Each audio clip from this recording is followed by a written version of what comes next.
Shifts between past and present time frames. Time frames. A written essay or passage begins with a specific time frame. We often use a past time frame when we begin to tell a story. Read the example below.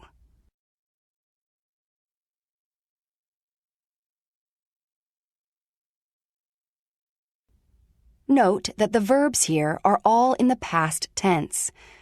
Also note that the writer uses the phrase 2 years ago, which indicates a past time frame. Past time frames. We often use the simple past plus the past perfect for past time frames. We can use the simple past to begin a story or set the scene. When telling a story, writers may also switch from the simple past to the past perfect. We can use the past perfect, had plus past participle, to describe an action or event that happened before the main events in the story. Here, the writer has switched to the past perfect to indicate something happened further in the past.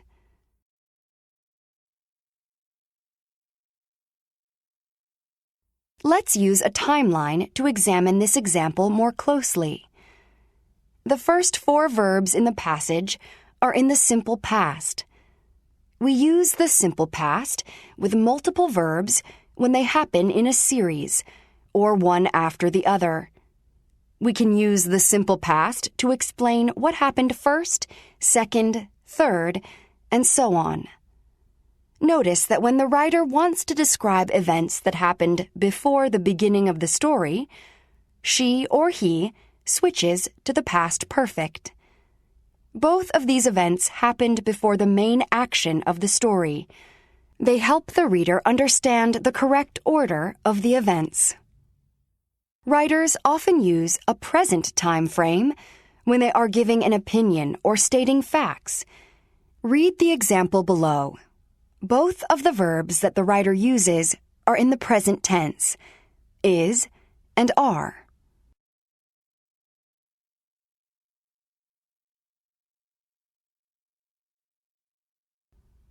We often use the simple present tense in present time frames. We can use the simple present when we're writing about an opinion or wish to make an observation, as in these examples. Other times, we can use the simple present to give a fact or a description of an event that normally happens. Shifting from present to past. Sometimes writers shift time frames. They may start in the present tense and then shift to the past tense. In this example, the writer begins with an observation about some monkeys.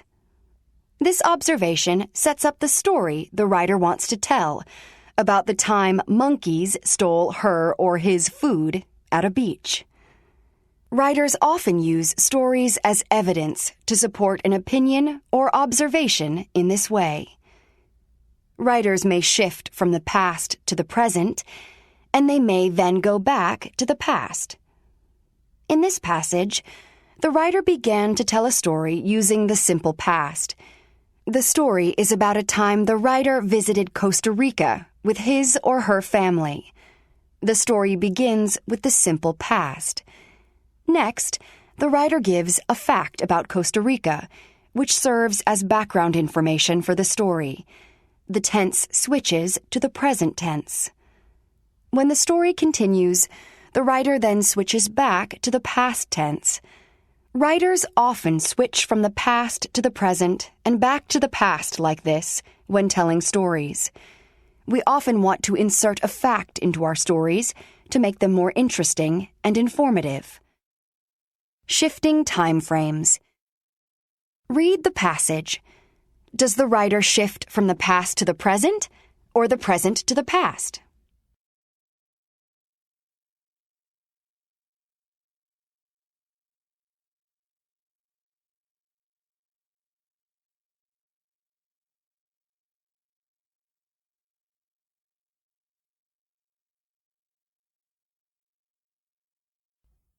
In this passage, the writer begins with an observation about something her grandmother normally does, believes.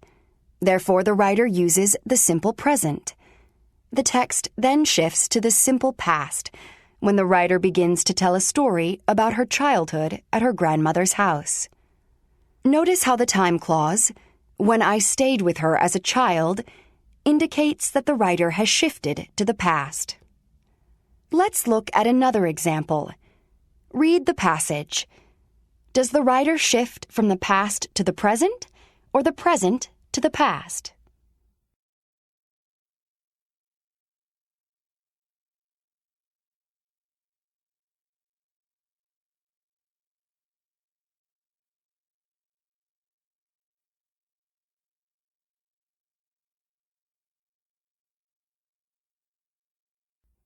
This passage begins with a story from the past, explaining the writer's days at her grandmother's house as a young person. Where does the writer shift from the past to the present? The shift occurs after the word today. Writers often use the words today or now to introduce a shift to the present. The verbs that follow this time word are then typically used in the present tense.